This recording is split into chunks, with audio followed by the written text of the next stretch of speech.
வேதம் பக்தரின் கீதம் சுத்தர்கள் போற்றும் பாதையின் தீபம் உத்தம மார்க்கம் காட்டும் சத்திய வேதம்.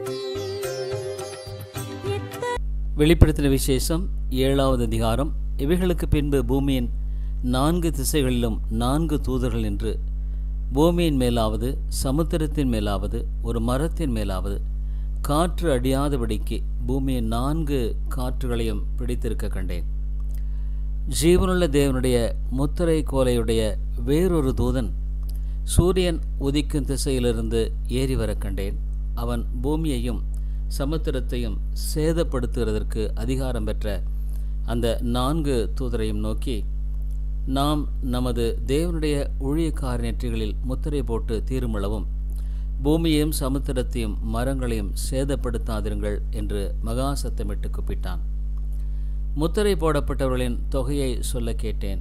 இஸ்ரவேல் புத்தருடைய சகல கோத்திரங்களிலும் முத்திரை போடப்பட்டவர்கள் 144,000 பேர். யூதா கோத்திரத்தில் முத்திரை போடப்பட்டவர்கள் 12,000, ரூபன் கோத்திரத்தில் முத்திரை போடப்பட்டவர்கள் 12,000, காத் கோத்திரத்தில் முத்திரை போடப்பட்டவர்கள் 12,000, ஆசேர் கோத்திரத்தில் முத்திரை போடப்பட்டவர்கள் 12,000, நப்தலி கோத்திரத்தில் முத்திரை போடப்பட்டவர்கள் 12,000, மனாசே கோத்திரத்தில் முத்திரை போடப்பட்டவர்கள் 12,000, சிமியோன் கோத்திரத்தில் முத்திரை போடப்பட்டவர்கள் 12,000, லேவி கோத்திரத்தில் முத்திரை போடப்பட்டவர்கள் 12,000, இசக்கார் கோத்திரத்தில் முத்திரை போடப்பட்டவர்கள் 12,000, செபுலோன் கோத்திரத்தில் முத்திரை போடப்பட்டவர்கள் 12,000, யோசேப்பு கோத்திரத்தில் முத்திரை போடப்பட்டவர்கள் 12,000, பென்னிமின் கோத்திரத்தில் முத்திரை போடப்பட்டவர்கள் 12,000. இவைகளுக்கு பின்பு நான் பார்த்தபோது, இதோ சகல ஜாதிகளிலும் கோத்திரங்களிலும் ஜனங்களிலும் பாஷைக்காரிலுமிருந்து வந்ததும் ஒருவனும் எண்ணக்கூடாதுமான திரளான கூட்டமாகிய ஜனங்கள் வெள்ளி அங்கிகளை தரித்து தங்கள் கைகளில் குருத்தோலைகளை பிடித்து சிங்காசனத்திற்குன்பாகவும் ஆட்டுக்குட்டியானுக்குன்பாகவும் நிற்க கண்டேன். அவர்கள் மகா சத்தமிட்டு, ரட்சிப்பின் மகிமை சிங்காசனத்தின் மேல் வீற்றிருக்கிற எங்கள் தேவனுக்கும் ஆட்டுக்குட்டியானவருக்கும் உண்டாவதாக என்று ஆர்ப்பரித்தார்கள். தூதர்கள் யாவரும் சிங்காசனத்தையும் மூப்பர்களையும் 4 ஜீவன்களையும் சூழ நின்று சிங்காசனத்திற்குன்பாக முகங்குப்புற விழுந்து தேவனை தொழுது கொண்டு, ஆமேன், எங்கள் தேவனுக்கு துதியும் மகிமையும் ஞானமும் ஸ்தோத்திரமும் கனமும் வல்லமையும் பெலனும் சதா காலங்களிலும் உண்டாவதாக, ஆமேன் என்றார்கள். அப்பொழுது மூப்பர்களில் ஒருவன் என்னை நோக்கி, வெள்ளை அங்கிகளை தரித்திருக்கிற இவர்கள் யார், எங்கே இருந்து வந்தார்கள் என்று கேட்டேன். அதற்கு நான், ஆண்டவனே, அது உமக்கே தெரியும் என்றேன். அப்பொழுது அவன், இவர்கள் மிகுந்த உபத்திரவத்திலிருந்து வந்தவர்கள். இவர்கள் தங்கள் அங்கிகளை ஆட்டுக்குட்டியானுடைய இரத்தத்திலே தோய்த்து வெளுத்தவர்கள். ஆனபடியால் இவர்கள் தேவனுடைய சிங்காசனத்துக்குன்பாக இருந்து இரவும் பகலும் அவருடைய ஆலயத்திலே அவரை சேவிக்கிறார்கள். சிங்காசனத்தில் மேல் வீற்றிருக்கிறவர் இவர்களுக்குள்ளே வாசமாயிருப்பார். இவர்கள் இனி பசியடைவதுமில்லை, இனி தாகமடைவதுமில்லை, வெயிலாவது உஷ்ணமாவது இவர்கள் மேல் படுவதுமில்லை. சிங்காசனத்தின் மத்தியில் இருக்கிற ஆட்டுக்குட்டியானவரே இவர்களை மேய்த்து இவர்களை ஜீவ தண்ணீர் உள்ள ஊற்றுகள் அண்டைக்கு நடத்துவார். தேவன் தாமே இவருடைய கண்ணீர் யாவையும் துடைப்பார் என்றான். வெளிப்படுத்தின விசேஷம் 8வது அதிகாரம். அவர் 7ஆம் முத்திரையை உடைத்த போது பரலோகத்தில் ஏறக்குறைய அரை மணி நேரமளவும் அமைதல் உண்டாயிற்று. பின்பு தேவனுக்கு முன்பாக நிற்கிற 7 தூதர்களையும் கண்டேன். அவர்களுக்கு 7 எக்காலங்கள் கொடுக்கப்பட்டது. வேறொரு தூதனும் வந்து தூபம் காட்டும் பொற்கலசத்தை பிடித்து பலிபீடத்தின் வடியிலே நின்றான். சிங்காசனத்திற்குன்பாக இருந்த பொற்பீடத்தின் மேல் சகல பரிசுத்தவான்களுடைய ஜெபங்களோடும் செலுத்தும்படி மிகுந்த தூபவர்க்கம் அவனுக்கு கொடுக்கப்பட்டது. அப்படியே பரிசுத்தவான்களுடைய ஜெபங்களோடும் செலுத்தப்பட்ட தூப வர்க்கத்தின் புகையானது தூதனுடைய கையிலிருந்து தேவனுக்கு முன்பாக எழும்பிற்று. பின்பு அந்த தூதன் தூப கலசத்தை எடுத்து அதை பலிபீடத்து நெருப்பினால் நிரப்பி பூமியிலே கொட்டினான். உடனே சத்தங்களும் இடியும் முழக்கங்களும் மின்னல்களும் பூமி அதிர்ச்சியும் உண்டாயின. அப்பொழுது 7 எக்காலங்களையுடைய 7 தூதர்கள் எக்காலம் ஊதுகிறதற்கு தங்களை ஆயத்தப்படுத்தினார்கள். முதலாம் தூதன் எக்காலம் ஊதினான். அப்பொழுது இரத்தம் கலந்த கல்மலையும் அக்கினியும் உண்டாகி பூமியிலே கொட்டப்பட்டது. அதனால் மரங்களில் 1/3 வெந்து போயிற்று. பசும்புல்லெல்லாம் எரிந்து போயிற்று. 2ஆம் தூதன் எக்காளம் ஊதினான். அப்பொழுது அக்கினியால் எரிகிற பெரிய மலை போன்றதொன்று சமுத்திரத்திலே ஓடப்பட்டது. அதனால் சமுத்திரத்தில் 1/3 இரத்தமாயிற்று. சமுத்திரத்திலிருந்த ஜீவனுள்ள சிருஷ்டிகளில் 1/3 செத்து போயிற்று. கப்பல்களில் 1/3 சேதமாயிற்று. 3ஆம் தூதனை காலம் ஊதினான். அப்பொழுது ஒரு பெரிய நட்சத்திரம் தீவெட்டியைப் போல எரிந்து வானத்திலிருந்து விழுந்தது. அது ஆறுகளில் 1/3 மேலும் நீரூற்றுகளின் மேலும் விழுந்தது. அந்த நட்சத்திரத்திற்கு எட்டி என்று பெயர். அதனால் தண்ணீரில் 1/3 எட்டியை போல கசப்பாயிற்று. இப்படி கசப்பான தண்ணீரினால் மனுஷரில் அநேகர் செத்தார்கள். 4ஆம் தூதன் எக்காளம் ஊதினான். அப்பொழுது சூரியனில் 1/3 சந்திரனில் 1/3 நட்சத்திரங்களில் 1/3 சேதப்பட்டது. அவற்றில் 1/3 இருள் அடைந்தது. பகலிலும் 1/3 பிரகாசமில்லாமற் போயிற்று. இரவிலும் அப்படியே ஆயிற்று. பின்பு ஒரு தூதன் வானத்தின் மத்தியிலே பறந்து வர கண்டேன். அவன் மகா சத்தமிட்டு, இனி எக்காலம் ஊதுக போகிற மற்ற 3 தூதருடைய கால சத்தங்களினால் பூமியில் குடியிருக்கிறவர்களுக்கு ஐயோ ஐயோ ஐயோ ஆபத்து வரும் என்று சொல்ல கேட்டேன். வெளிப்படுத்தின விசேஷம் 9ஆம் அதிகாரம்.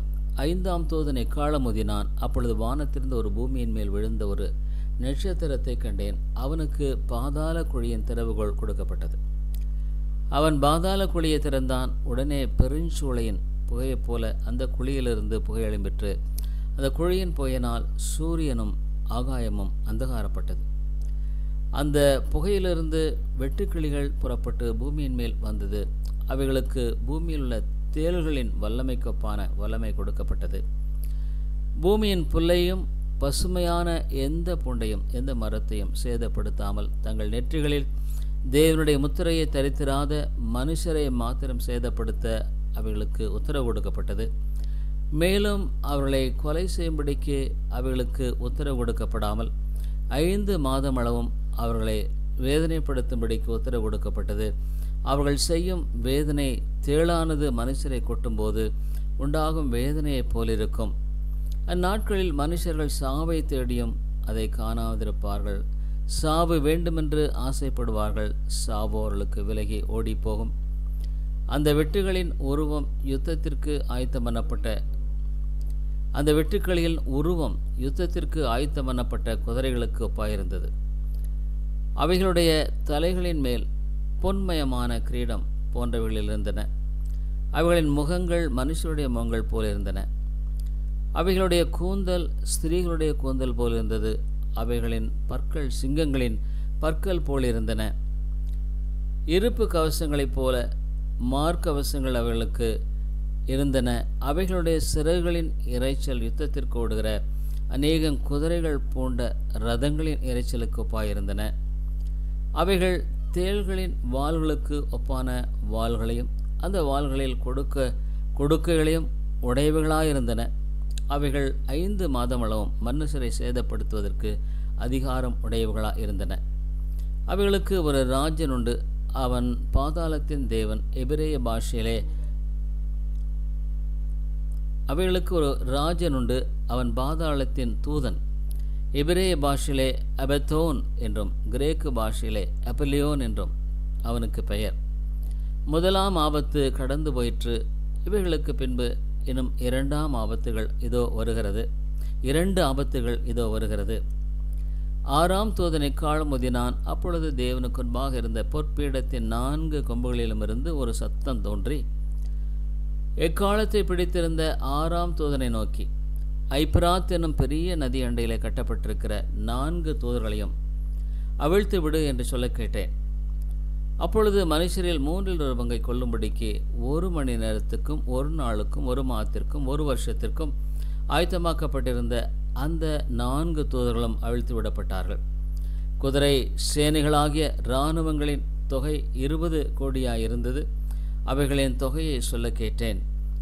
குதிரைகளையும் அவைகளின் மேல் ஏறியிருந்தவர்களையும் நான் தரிசனத்தில் கண்ட விதமாவது, அவர்கள் அக்கினி நிறமும் நீல நிறமும் கந்தக நிறமான மார்க்கவசங்களை உடையவர்களாக இருந்தார்கள். குதிரைகளுடைய தலைகள் சிங்கங்களின் தலையைப் போலிருந்தன. அவைகளுடைய வாய்களிலிருந்து அக்கினியும் புகையும் கந்தகமும் புறப்பட்டன. அவைகளுடைய வாய்களிலிருந்து புறப்பட்ட அக்கினி, புகை, கந்தகம் எனும் இம்மூன்றினாலும் மனுஷரில் 1/3 கொல்லப்பட்டார்கள். அந்த குதிரைகளின் வல்லமை அவைகளுடைய வாயிலேயும் வாள்களிலேயும் இருக்கிறது. அவைகளுடைய வாள்கள் பாம்புகளுக்கு ஒப்பானவைகளாயும் தலைகளுக்குள்ளவைகளுமாய் இருக்கிறது. அவைகளாலே சேதப்படுத்துகிறது. அப்படி இருந்தும் அந்த வாதைகளால் கொல்லப்படாத மற்ற மனுஷர்கள் பேய்களையும் பொன், வெள்ளி, செம்பு, கல், மரம் என்பவைகளால் செய்யப்பட்டவைகளையும் காணவும் கேட்கவும் நடக்க மாட்டாயிலுமாயிருக்கிற விக்கிரங்களையும் வணங்காதபடிக்கு தங்கள் கைகளின் கிரியை விட்டு மனம் திரும்பவில்லை. தங்கள் கொலைபாதகங்களையும் தங்கள் சூனியங்களையும் தங்கள் வேசித்தனங்களையும் தங்கள் களவுகளையும் விட்டு மனம் திரும்பவும் இல்லை.